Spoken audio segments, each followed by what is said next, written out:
You've talked about this, though. You've talked about how fighters have this unique, sensibility that even if they don't fight each other, just being a part of matches, Grand Prix, being a part of fight nights or, cards, you just connect. Like there's a connection that's beyond normal friendship. It's like a brotherhood or something like that. It's kind of hard to explain it. It is. Yeah. It is because you know what? It's one of those where it's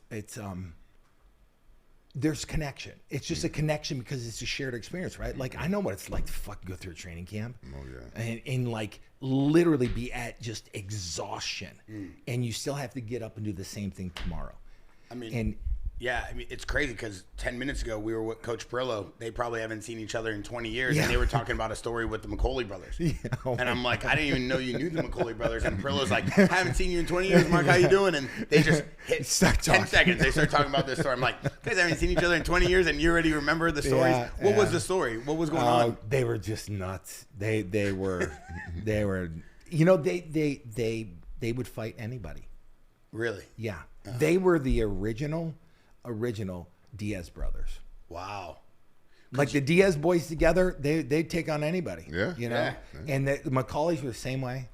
You were going to train with them, or you were going to learn something with them? So a friend of mine, Rick Bassman, right? He had a school, and the school was a couple different things. Pro wrestling is what you would go there to learn, just the whole entire rhythm of pro wrestling and stuff like that. That's what the McCulloughs were involved in, but also he had MMA there as well. And so Mark Coleman and I actually rented an apartment in Orange County for 6 months. You and Mark Coleman were Mark roommates? Coleman, yeah. And so I still had a place in Arizona, and I would drive over and spend like 3 days there and learn some pro wrestling stuff and drive back and forth. And Cole would stay out there and stuff like that. It was one of those things we're looking back on and going, oh shit, I forgot about that. We're talking about that. We were like some experiences, I just, my bandwidth is just like, oh shit, I got to actually talk to Cole about that because he'll remember something I forgot. Yeah, but I was always wondering why you never got into pro wrestling.